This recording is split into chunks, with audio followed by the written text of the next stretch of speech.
Their campfire smoke rose straight up, then bent sharply toward the ground. I noticed it before I understood it. The flame burned low and steady, orange against blackened wood, its movement slow and deliberate. No wind touched the clearing. The trees stood fixed, their branches heavy and unmoving. Even the insects had gone quiet, leaving only the faint crackle of sap and the soft collapse of ash. But the smoke didn't drift. It climbed in a thin, precise column. Then, at a height just above my reach, it bent. Not gradually, not like a breeze catching it. It folded cleanly and angled down into the dark behind us. I watched it longer than I meant to. "Do you see that?" I said. He didn't look up at first. He was shaving curls from a stick with his knife, slow and distracted. "See what?" "The smoke." He glanced, then shrugged. "Air currents. There's no wind. There's always something."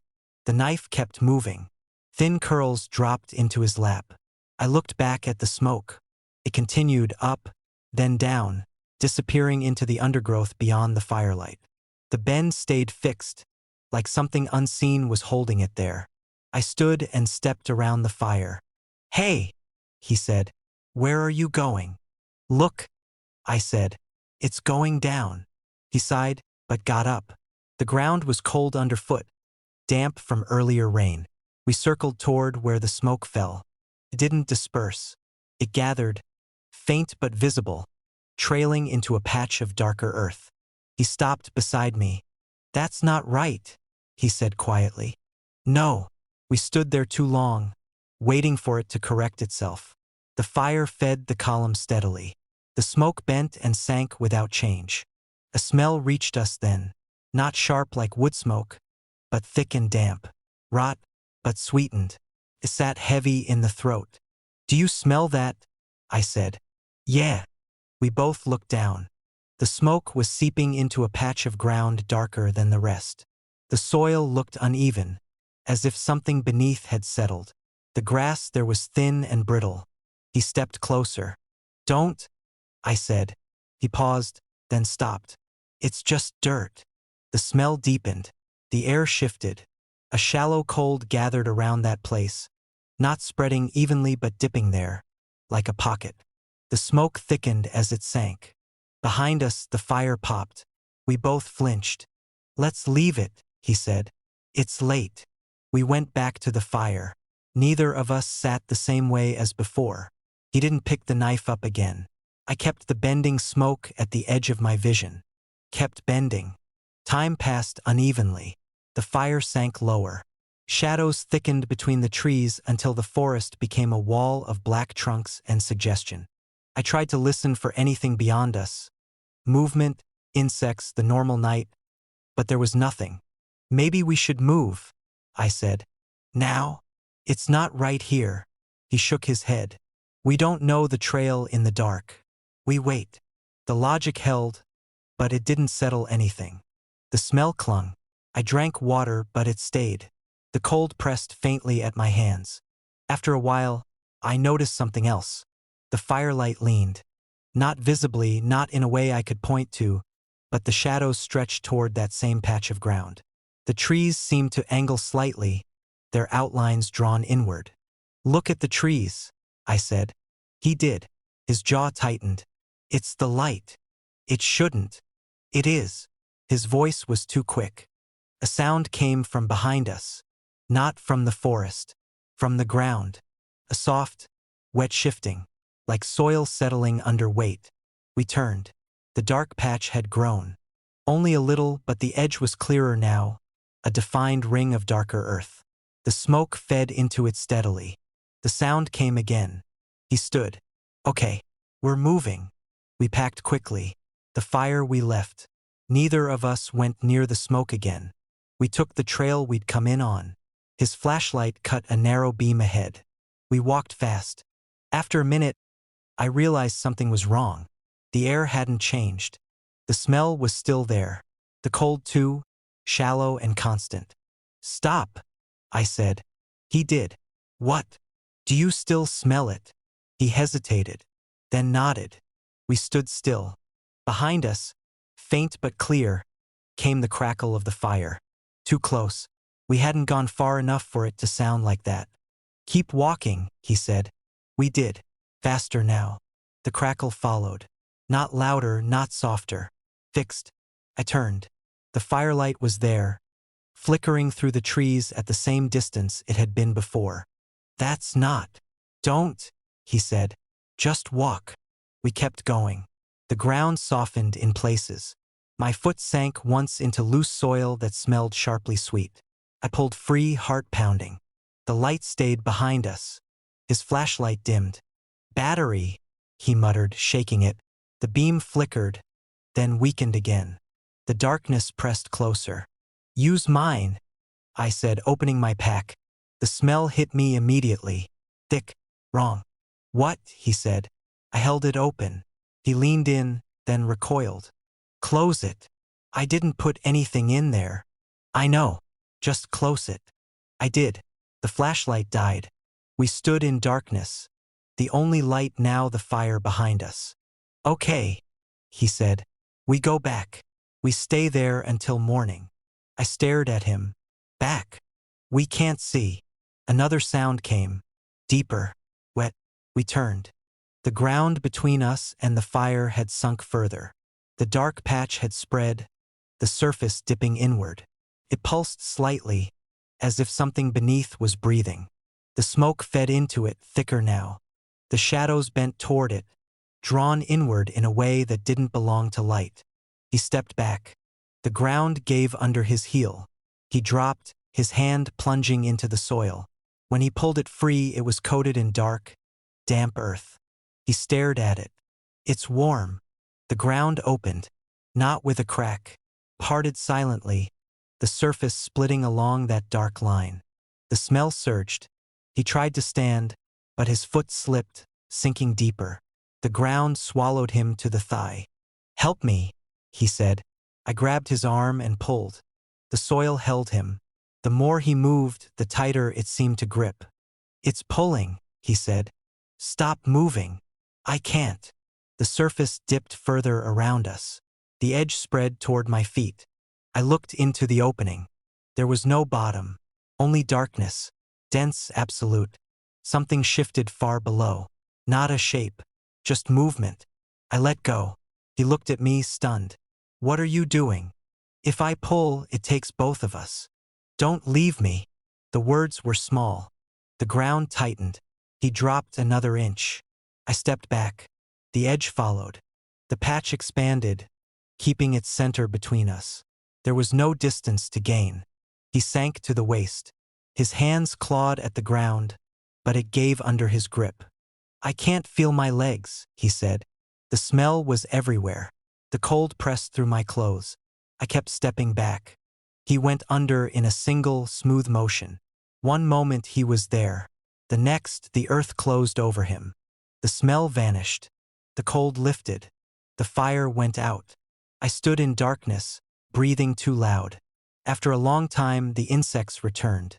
One sound, then another until the forest filled again. The air warmed. I didn't move. At dawn, I looked down. The ground was whole. Leaves over hard soil. No mark. No sign. Only the faint smell on my hands, clinging no matter how long I tried to rub it away. A distant whistle echoed through the woods, repeating only when they stopped walking. At first it felt incidental. A thin note slipping between trunks, too clean to be mistaken for wind but too soft to demand attention. We were already deep on the trail, past the last marker, moving by headlamp through a corridor of trees that swallowed our light and returned it in dull fragments. We didn't talk much. The ground was uneven, damp in places, and our focus stayed on footing. Leaves stuck to our boots, pulling free with a faint, wet sound. The air carried that heavy, mineral smell of recent rain, mixed with something older, rotting wood, slow decay. We stopped when the path narrowed into something uncertain. The silence settled immediately. Then the whistle came, a single, narrow tone, close enough to feel, distant enough to deny. He looked up. You hear that? I nodded. We waited. It didn't repeat. Probably nothing, he said. but his voice was quieter now. We started walking again. The rhythm of our steps filled the space between trees. The whistle didn't return. I only noticed the pattern the second time we stopped. He had paused to check the map, angling his light down, and I stood just behind him, listening to the sudden absence of movement. The silence felt heavier now, like it had been waiting. The whistle came again. Same tone, same length, but closer. "That's the same sound," I said. He didn't answer immediately. His light shifted, sweeping across trunks and low brush. "Yeah. It only happens when we stop." That doesn't mean anything. We both knew it did. We moved again. The trail sloped upward, the air cooling as we climbed. My fingers stiffened slightly, the damp cold settling into my joints. Branches brushed against my sleeves, leaving dark streaks of moisture that didn't dry. No whistle. We walked longer this time before stopping, but when we did, it came again. Closer still, and wrong. The tone held a fraction longer, stretching thin at the end, like breath being forced past something that resisted it. He turned, scanning behind us. "Okay. It moved," I said. "It didn't move," he said quickly. "We just turned around or something." But the sound had shifted. Not just position, but pitch. We stood there too long. It didn't repeat. "Keep going," he said. We did. The forest pressed closer. The trail narrowed until it barely held shape, the ground softening underfoot. My boots sank slightly in places, pulling free with quiet resistance. The smell changed, deepening into something heavier. We didn't speak again for a while. I found myself counting steps, measuring distance without meaning to. Anything to keep moving. When we stopped next, it wasn't planned. The trail ended. It didn't fade. It stopped at a shallow clearing where the ground dipped and darkened. The trees ringed it tightly, leaning inward just enough to feel deliberate. We stepped in. The silence there was absolute. Flattened everything, sound, depth, even breath. We stopped. The whistle came immediately, closer than before. It sounded like it was inside the clearing now, just beyond the edge of our light. The tone was steadier, more controlled. I turned slowly, scanning. "Nothing." "Do you see anything?" he said. "No." The smell shifted again. Not just damp soil. Something sharper underneath. Metallic. Faint, but present. The whistle came again. This time it didn't wait. It cut through the space between us, sharp and sudden. We both flinched. "That was right here," he said. I nodded. The tone changed as it held, bending slightly, as if something was shaping it. Not naturally. Not like a bird or wind through branches. Something closer to intention. "Let's go," he said. We turned toward where we thought we'd come from. The trees didn't look right. Not changed in any clear way, but the spacing felt off. The gaps narrower. The angles wrong. "Was it this way?" I asked. He hesitated. "Yeah." We started walking. The ground was softer now, darker in patches. My steps sank slightly with each stride. The metallic smell strengthened. The whistle followed. Not behind. Not ahead. It came from shifting points, changing position in ways that didn't match our movement. Left, then right, then above, the tone thinning each time. "Don't stop," he said. "I'm not." The air grew colder in uneven patches. One step normal, the next biting. The whistle fractured. What had been a single note broke into short bursts, uneven, stuttering, like something learning the sound and failing. I looked back. There was no clearing, just trees, dense and close. "We didn't come through this," I said. "Keep walking." The ground shifted under my foot. I stumbled, catching myself. The soil there was darker, almost black, and it gave slightly under pressure. "Wait," I said. He stopped. The whistle came instantly. Loud. Close. It rose sharply, holding longer than before, and for a moment it formed something almost structured. Pattern. "Do you hear that?"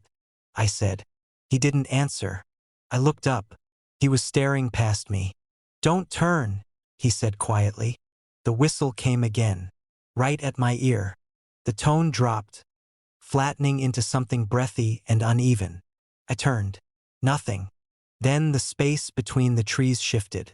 Not movement, compression, the distance folding inward. And inside that absence, something held the sound. Not visible, but present in the way the whistle bent around it. The metallic smell surged. He grabbed my arm. Run. We ran. Branches scraped against us, the ground uneven and pulling at our steps. The whistle broke into jagged bursts, coming from everywhere at once. It wasn't following. It was already there. The sound layered over itself, forming something closer to a voice. Still whistling, but shaped. My lungs burned. The cold came in sharp patches. He stumbled beside me. "Keep going," I said. "I can't." The whistle cut him off. It dropped into a low, vibrating tone that seemed to come from the ground. He stopped. I turned. His foot had sunk. The soil held his boot, then his ankle, tightening as he shifted. "Help," he said. I grabbed his arm and pulled. The ground resisted. It wasn't loose, closed around him. "It's pulling," he said. "Stop moving." "I can't." The whistle changed. It stretched into something recognizable. Not clear, but close enough. "Help?" It echoed. Not from him, from the air.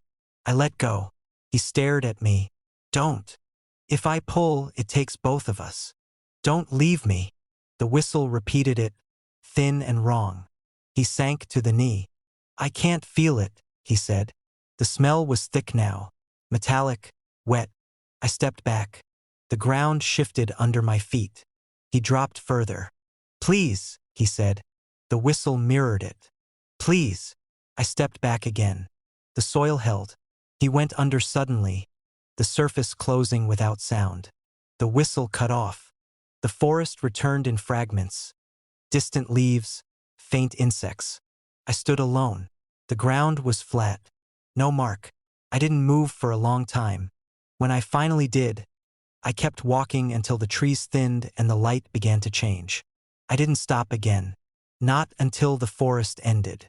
Even then, I stayed on my feet, afraid of the silence, because I knew what waited for it.